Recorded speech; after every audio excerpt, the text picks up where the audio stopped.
မင်္ဂလာပါဒီနေ့တော့ကျွန်တော်ဗာလေးပြောမလဲဆိုလို့ရှိရင်ကျွန်တော်အရင်တစ်ခေါက်ကပေါ့နော်ကျွန်တော်ဒီ Looper app လေးကိုကျွန်တော်တင်ပေးခဲ့ဘူးเนาะတယ်လီဖုန်းနဲ့ loop လုပ်တဲ့ app လေးပေါ့เนาะ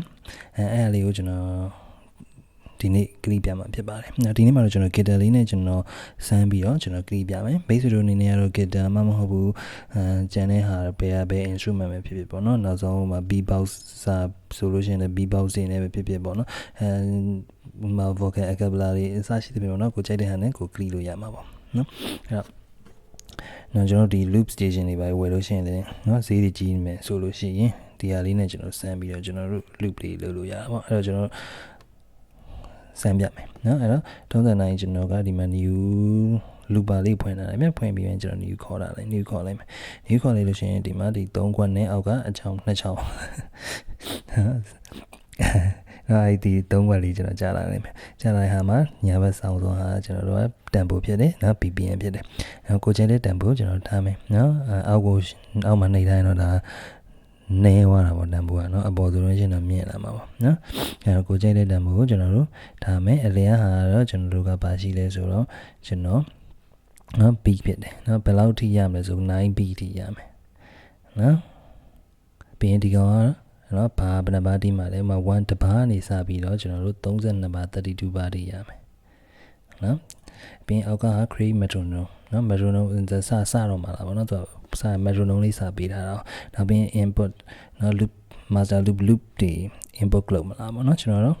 guitar ကြီးပဲအားလုံးတီးမှာဖြစ်တဲ့အတွက်ကျွန်တော် loop တွေလည်းမလုပ်ဘူးအဲ့တော့ metronome လေးခေါ်လိုက်မယ်နော်ဒီမှာဒီလိုအကွက်ကလေးကြာလာလိုက်မယ်နော်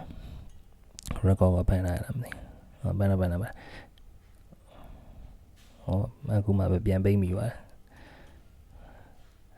record ဖန်လာတာဆိုကြီးတဲ့ချိန်မှာရောင်ပြီးတော့ clock ကိုနှိပ်မိသွားတယ် sorry ပါအဲ့တော့ဒီမှာကျွန်တော် play လုပ်ရင်လည်း metronome တန်ကြားလိုက်မယ်နော်ဒီဘက်ကဟာတွေကကျွန်တော် record ဖမ်းမယ်နော်အဲ့မှာဆိုလို့ရှိရင် Instagram recorder မှာဆိုတော့မြင်ရမှာပါနော်ဒီဘက်ဒီအဝိုင်းလေးတွေရဲ့ညာဘက်က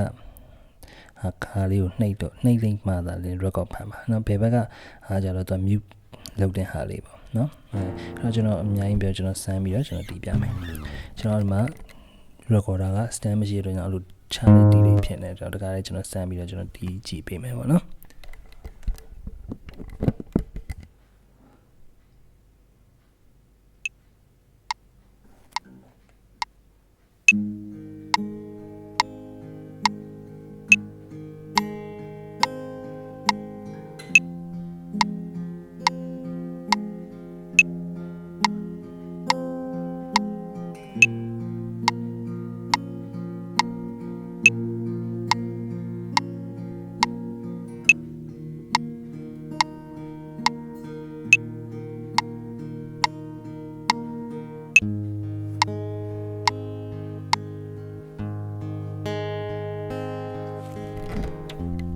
โอเคတလိုင်းပြီးပါရင်မှာကျွန်တော်ဒီကောင်ကိုနည်း edit လုပ်ချင်တယ်ဆိုလို့ရှိရင်ဒီအဝိုင်းလေးကိုအလဲကိုဖိထားလိုက်ကြားလာလိုက်မှာ volume လေးတင်ပါလားကျွန်တော် reverse စိနေပေးလိုက်โอเคကြိုပြီးတော့ edit လုပ်ထားလိုက်ရတယ်ဗျာနော်ကြိုပြီး edit လုပ်ထားခြင်းနဲ့ဒီမှာအဝိုင်းကိုဖိနှိပ်ထားလိုက်လို့ရှိရင်ကျွန်တော်ကြိုပြီးတော့ edit လုပ်လို့ရတာပါနောက်မှကျွန်တော်စမ်းကြည့်ပြမယ်ကျွန်တော်ကိုတီးမဲ့ဟာရဲ့တခြင်းပေါ့နော်ကို performance လုပ်မဲ့ဟာရဲ့တခြင်းရဲ့ဟိုကြိုပြီးတော့တည်တိုင်းလည်းကြိုပြီးတော့ click လို့ရတာပါเนาะအဲ့ဒါကျွန်တော် record နိုင်လိမ့်မယ်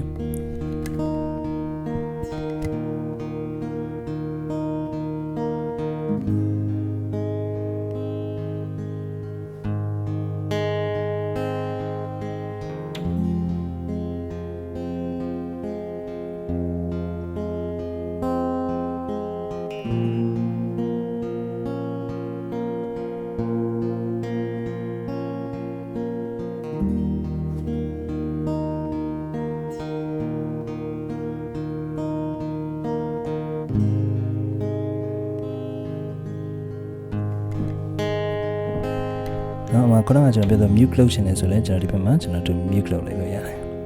နော်ဒီ loop မှာအကောင်းဆုံးတော့ headphone လေးနဲ့လုပ်တာတော့ပိုကောင်းတယ်တခြား noise တွေပြန်မှာကျွန်တော်တို့ဆိုသူက looping တွေပြန်ပတ်နေနေမယ်ကျွန်တော်အခုကြားတဲ့ဟာတွေကိုပါလေ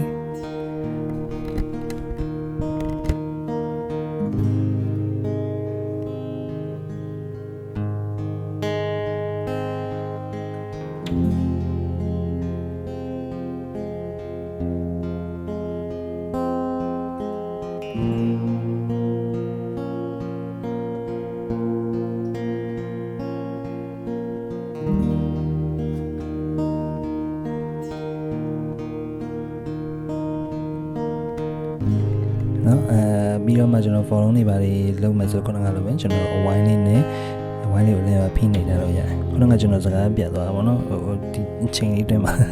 ပေမဲ့ headphone နဲ့မလုပ်လို့ရှိရင်ကျွန်တော်ခုနကအခုတီးထားတဲ့မှာဒီ3 line ရှိတယ်3 line က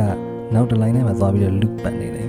ပြန်ကြားနေတယ်အဲ့တော့ကိုကြိုက်တဲ့ဟာကို clear မဖြစ်ဘူးပေါ့နော်အတိုးကျလုပ်လို့မရဒီလို overdub လုပ်ချင်တယ်သူအဲ့နေရာပဲကျွန်တော် record ထပ်နေနဲ့ overdubbing အနေနဲ့ကျွန်တော်သုံးလို့ရတယ်နော်ဒါလေးကတော့ကျွန်တော်အခုဒီမှာ loop ပါလေးကိုကျွန်တော်စမ်းပြတာပေါ့နော်